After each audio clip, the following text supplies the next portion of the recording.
تغنى بالقرآن وحي السماء الرباني.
ہونے والے نکاح میں خیر و برکت مقدر فرمائے،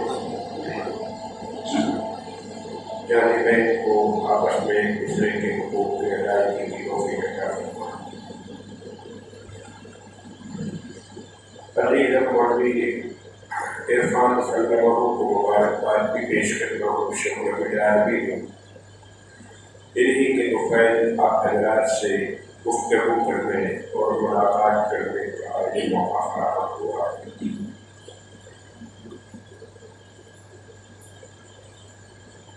میرے بھائیوں، نکاح کو دنیا ایک سماجی بندھن سمجھتی ہے، ایک سماجی ایشو ہے، سوشل کانٹریکٹ سمجھتے ہیں، سیویل کانٹریکٹ سمجھا جاتا ہے، ایک سماجی معاملہ ہے، ایک اوسر ہے، اس طرح تعبیر کرتے ہیں۔ اسلام نے اس کو فقط سماجی بندھن نہیں بلکہ اسلام میں نکاح کی حیثیت عبادت کی ہے۔ فقط عبادت ہی نہیں، بہت لمبی عبادت ہے۔ یہ فقط ایک دنیاوی ضرورت نہیں ہے، جسمانی اور طبعی ضرورت نہیں ہے، بلکہ ایک نکاح ہے، ایک عبادت ہے، لمبی عبادت ہے۔ علامہ شامی علیہ الرحمٰن در مختار نے یہ بات نقل فرمائی ہے کہ دو چیزیں شروع دنیا سے لے کر آخر تک بلکہ جنت میں بھی وہ جگہ باقی رہے گی۔ پہلے نمبر پر ایمان باللہ، دنیا کا ایمان پہلے دن سے چلا آ رہا ہے، قیامت تک ایمان باقی رہے گا۔ بلکہ یوں کہو اسلام، لوگ یہ سمجھتے ہیں کہ اسلام 1400 سالہ پرانا مذہب ہے۔ دوسری قومیں بھی بار بار اس ایشو کو اٹھاتی ہے کہ ان کا مذہب 6000 سال پرانا ہے، اتنے ہزار سال پرانا ہے، اسلام تو 1400 سالہ ہے۔ اسلام حضرت آدم علیہ السلام سے لے کر شروع ہوا ہے، وہیں سے جو جاری ہوا اس کا نام اسلام ہے۔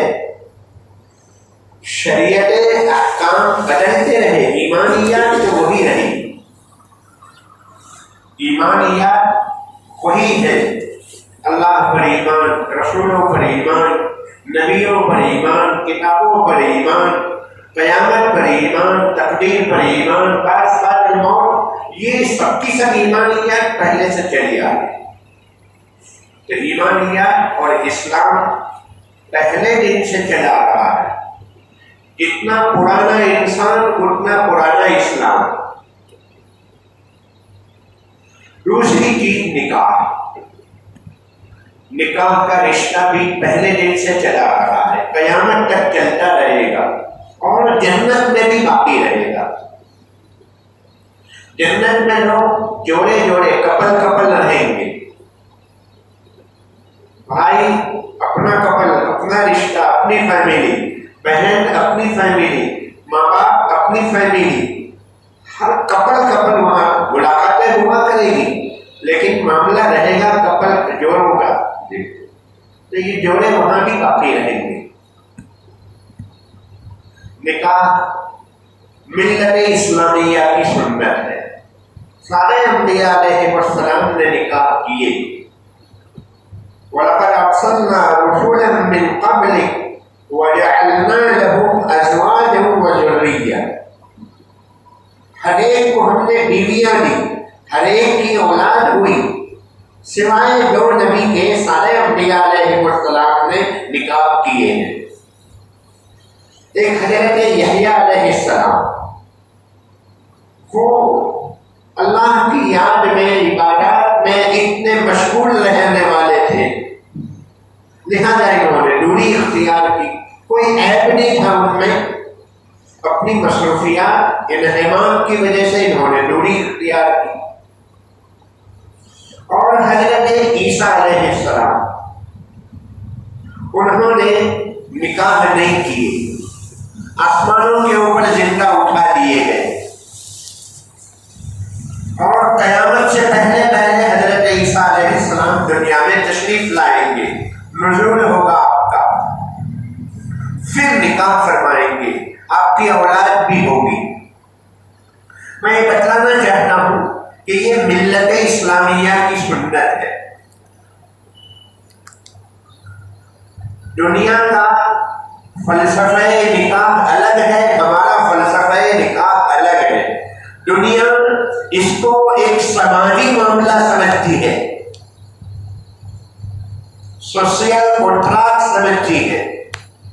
اسلام کا فلسفہ نکاح یہ ایک معاملہ بھی ہے، اسی لیے اس میں گواہ بھی ہوتے ہیں، اس میں ایجاب و قبول بھی ہوتا ہے، اس میں مہر کی لین دین بھی ہوتی ہے، یہ معاملہ بھی ہے، لیکن اس میں عبادت بھی ہے۔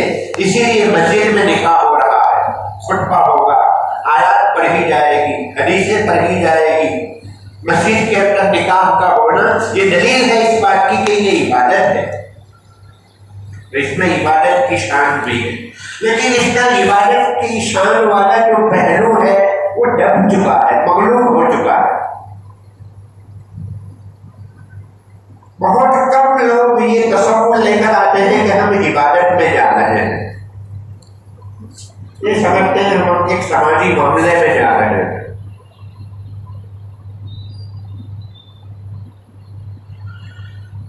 نکاح کے سلسلے کی اسلام نے جو تعلیمات دی ہے، تصور نہیں ہو سکتا، ہماری عقل کی وہاں تک رسائی نہیں ہو سکتی، اتنی اعلیٰ تعلیمات دی ہے اسلام نے۔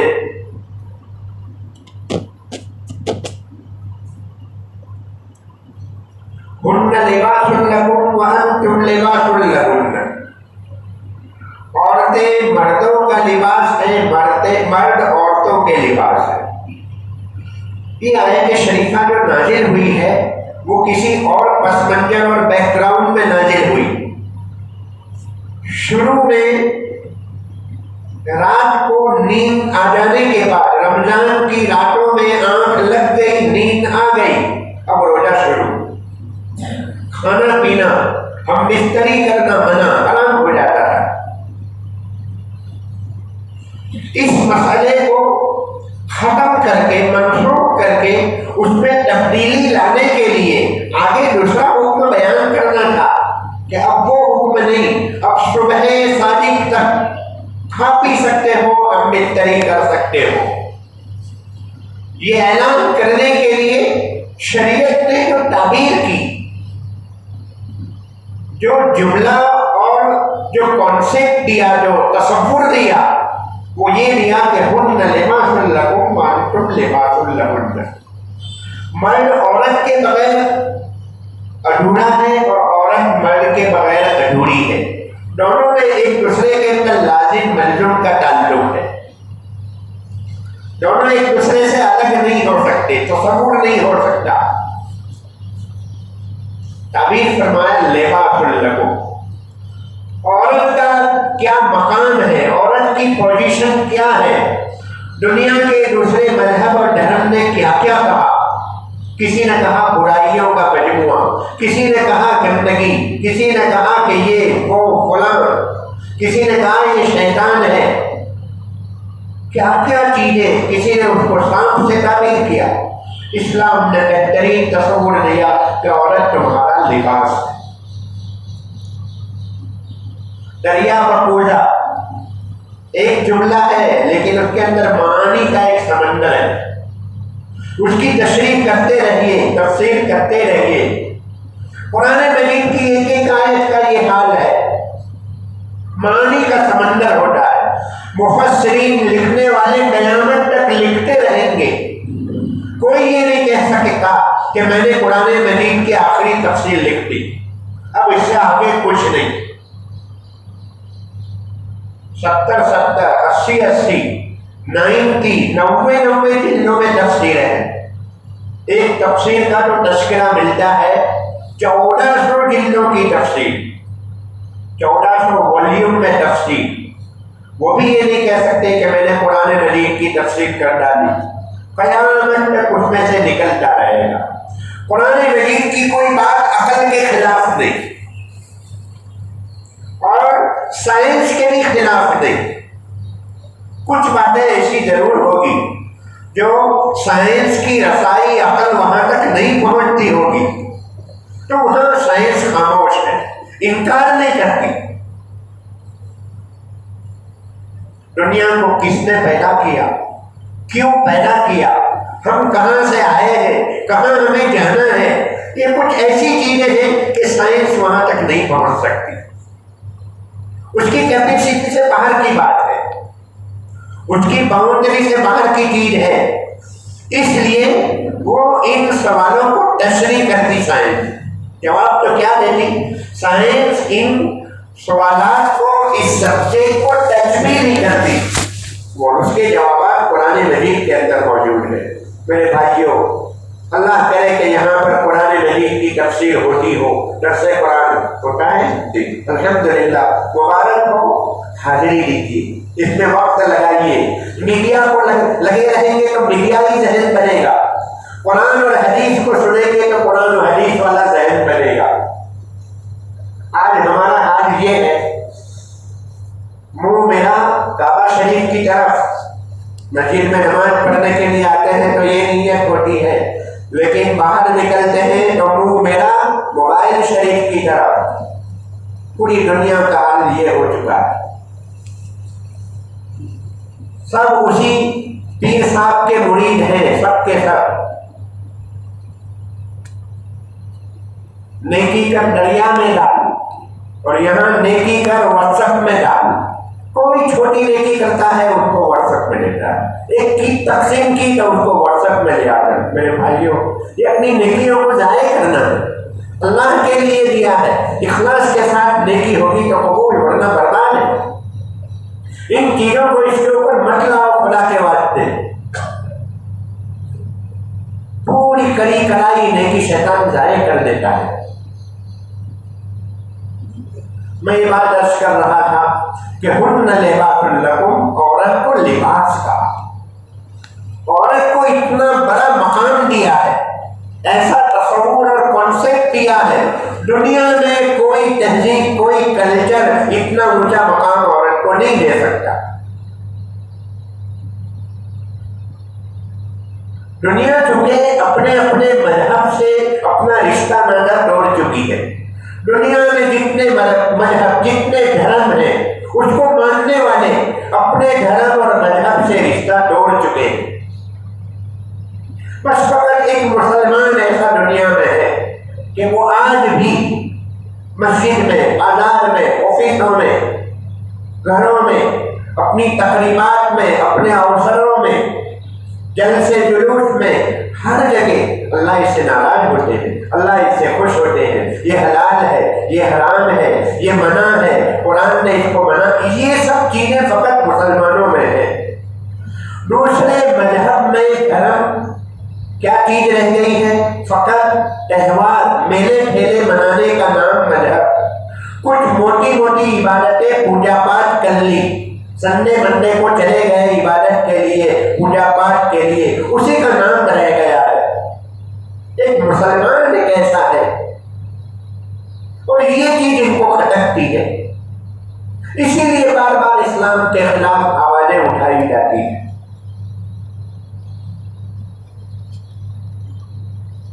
اسلام کے اوپر جتنے اشکال، جتنے سوالات کیے جاتے ہیں، کوئی حیثیت نہیں ہے میرے بھائیوں۔ حضرت تھانوی علیہ رحمہ فرماتے تھے کہ پوری دنیا کے لائر، وکیل، انجینئر، ڈاکٹر جمع ہو جائیں اور اسلام کے خلاف کوئی سوال اور آبجیکشن کریں تو حضرت تھانوی علیہ رحمہ فرماتے تھے 2 منٹ میں اس کو لاجواب دیا جا سکتا ہے، ہر سوال کا جواب موجود ہے۔ ایک عورت کہنے لگی ہمارے سفر کے درمیان کہ مردوں کو 4 کی اجازت ہے، عورتوں کو 4 کی اجازت کیوں نہیں؟ میں نے ان کو کہا، پہلے میں نے ان کو الزامی جواب دیا کہ 4 نکاح ہوں گے تو پھر 4 ساس آئے گی تمہاری، اور 4 دونی 8 ننن آئے گی۔ ایک ننن اور ایک ساس کو برداشت نہیں کر سکتی ہو، 4 ساس اور 8 ننن، پھر کیسے برداشت کر پاؤ گی؟ فوراً خاموش ہو گئی وہ عورت۔ یوروپ کا واقعہ ہے۔ پھر میں نے ان کو سمجھایا عورت کے لیے یہ ایک رحمت ہے، زحمت نہیں ہے۔ اصل بات یہ ہے دنیا میں مردوں کی پیدائش کم، عورتوں کی پیدائش زیادہ، یہ سریراں سے ایوریج دنیا میں جو ہے وہ یہی ہے۔ جاپان میں دیکھو، جاپان میں آج جاپان ہے، فرانس ہے، وہاں پر نوجوان لڑکوں کی، مردوں کی تعداد 1 اور 10 کی ہو گئی ہے، 10 عورتیں ہیں 1 مرد ہے۔ جاپان اور فرانس کے یہ آداد بگڑ آئے ہیں،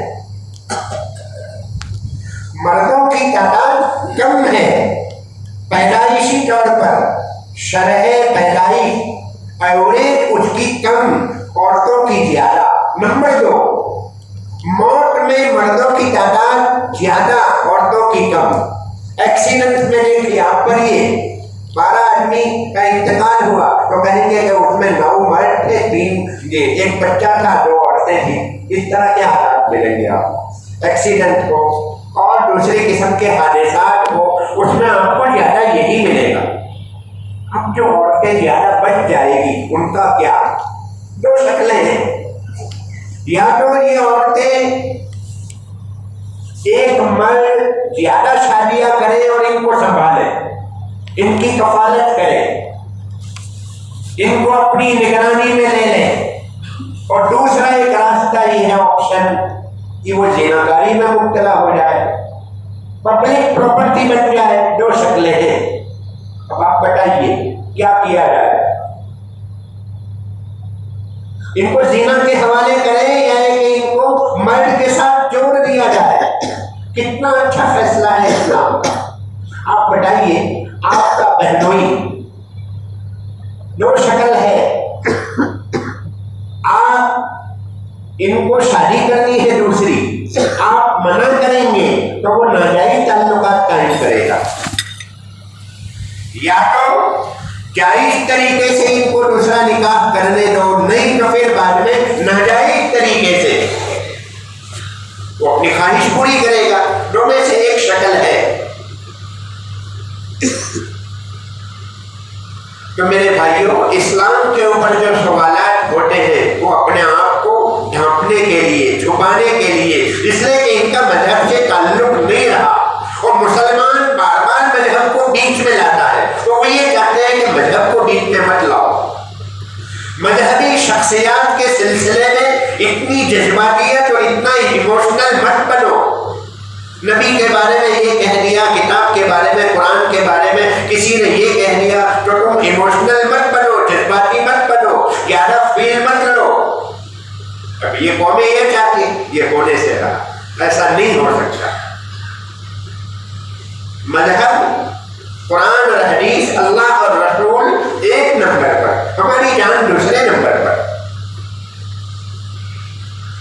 میرے بھائیوں، ضرورت ہے اس بات کی، اسلام کا یقین اس کی سچائی، صداقت، یہ ہمارے لیے رحمت ہے. یہ رحمت ہونے کا یقین ہم پیدا کریں. اس میں کمی آ رہی ہے. ہم چھوٹے چھوٹے دنیا کے مفاد کی خاطر حلال اور حرام کو ایک طرف رکھ دیتے ہیں.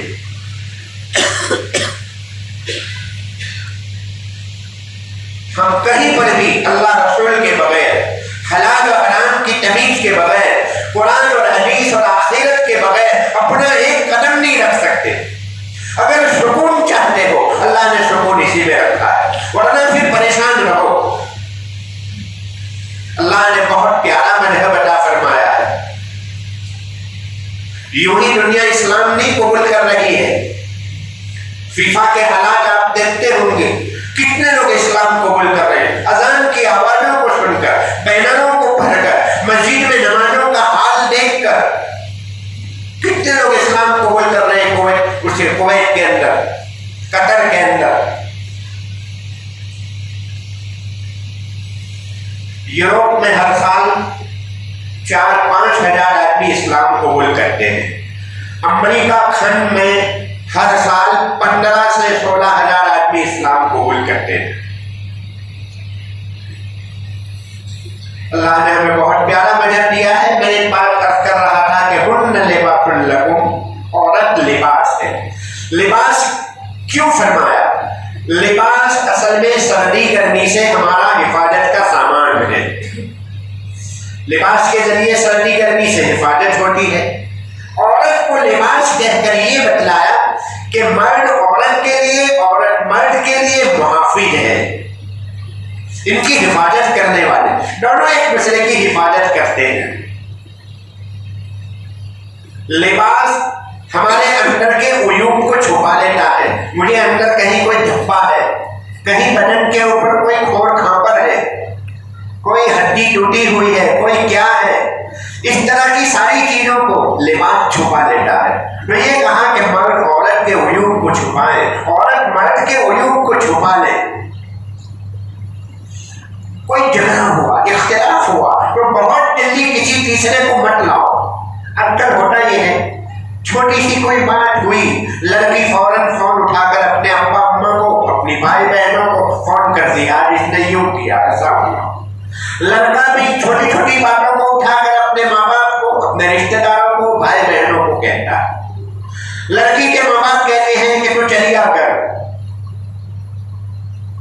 اپنے دیکھ لیں گے. وہ طلاق دینا چاہتا ہے، اپنے دیکھ لیں گے، کورٹ کے ذریعے ان کا دماغ ٹھیک کرا دیں گے. لڑکے کے ماں باپ لڑکے کو کہتے ہیں طلاق دے دو، دوسری مل جائے گی. یہ باتیں آگے بڑھتی ہیں. اسلام نے کہا کہ یہ تمہارا لباس ہے، آپس میں نمٹاؤ. لباس میرے عیب کو تیسرے کو نہیں بتلاتا کہ میرے اندر کیا عیب ہے. لباس بنو ایک دوسرے کے لیے. جھگڑے ہوتے ہیں علماء کے گھروں میں بھی، صوفیاء کے گھروں میں، حضرات صحابہ کے گھروں میں، حضرات انبیاء کے گھروں میں بھی جھگڑے ہوتے تھے.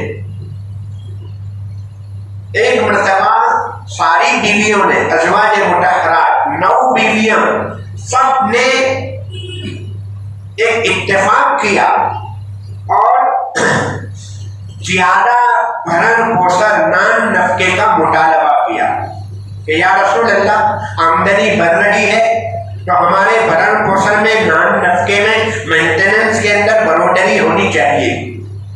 حضور پاک علیہ السلام ناراض ہوئے. آپ نے قسم کھا لی کہ 1 مہینے تک میں بات نہیں کروں گا، اور 1 مہینے تک آپ نے بات نہیں کی. قسم پوری کی آپ نے. جھگڑے ہوتے تھے. ایک مرتبہ حضور حضرت علی کے گھر پہنچے، پوچھا کہ میرا بھائی کہاں ہے؟ تو حضرت فاطمہ نے کہا کہ میرے اور علی کے درمیان 2 مہینے ہو گئی ہے، تو وہ باہر چلے گئے ہیں. تو کہا کہاں گئے؟ تو کہا مسجد میں گئے ہوں گے. حضور مسجد میں پہنچے. حضرت علی لیٹے ہوئے تھے، آپ کے بدن کے اوپر چادر ذرا ہٹی تھی تو مٹی لگی تھی. تو حضور نے فرمایا قم یا ابا، یہ مٹی کے باپ کھڑے ہو جاؤ. جی حضرت علی کو اتنا پسند آیا یہ قول ابا، یہ لقب اور یہ نکنیم اتنا پسند آیا کہ حضرت علی کو کوئی ابو الحسن کہتا تھا تو اتنا خوش نہیں ہوتے تھے جتنا حضور سے منہ سے نکلا ہوا جملہ مٹی والے، یہ مٹی والے کھڑے ہو جاؤ. یہ نام بہت پسند آیا، جھگڑا ہوا۔ حضور پاک علیہ السلام نے ایک مرتبہ حضرت عائشہ سے فرمایا کہ عائشہ تم ناراض ہوتی ہو اس کا بھی مجھے اندازہ ہو جاتا ہے، تم خوش ہوتی ہو اس کا بھی مجھے اندازہ ہو جاتا ہے، تم ناراض ہوتی ہو تو کہتی ہو ربی ابراہیم، ابراہیم کے پروردگار کی قسم، تم خوش ہوتی ہو تو کہتی ہو ربی محمد۔ حضرت عائشہ نے کیا ایمانی جواب دیا، کہا یا رسول اللہ زبان پر ابراہیم کا نام ہوتا ہے، دل میں تو آپ ہی آپ ہوتے ہیں۔ حضرت عمر اور حضرت عمر کی بیوی میں جھگڑا ہوا، کوئی بات میں انہوں نے ٹانگ اڑائی بیوی نے، تو حضرت عمر نے کہا کہ تو بہت جلدی ٹانگ اڑاتی ہے، تو بیوی نے کہا کہ آپ مجھ پر خفا ہو جاتے ہیں، تمہاری بیٹی حفصہ حضور کے سامنے جواب دیتی ہے، ان کو کچھ نہیں کہتے۔ پھر وہ وہاں پہنچے حضور کی خدمت میں، اور ایک لمبی داستان ہے بخاری شریف، یہ سب بخاری شریف کی روایتیں ہیں کہ میرے بھائیوں جھگڑے چھوٹے موٹے ہوتے ہیں لیکن آپس میں نمٹانے کی ضرورت ہے۔ اصل جو میں بات عرض کر رہا تھا ہن لباس لہم، اسلام نے ہمیں بہت پیارا مذہب دیا ہے، اس کو ہم گلے لگائیں۔ جتنا اسلام سے ہمارا تعلق بڑھے گا اتنا ہمارے اندر طاقت آئے گی، جتنی دوری ہوگی مسجدوں سے، قرآن سے، حدیث سے، نبی سے، اتنی ہی ہمارے اندر کمزوری آئے گی۔ کوئی ہمارا کوئی کچھ نقصان نہیں کر سکتا، ہماری بے دینی ہمیں کھا جائے گی۔ کسی سے گھبرانے کی ضرورت نہیں ہے، اپنی بے دینی سے گھبرانے کی ضرورت ہے۔ اللہ تبارک تعالیٰ ہمارے ہونے والے نکاح کے اندر اللہ پاک خیر و برکت مقدر فرمائے۔ وآخر دعوانا الحمد للہ رب العالمین۔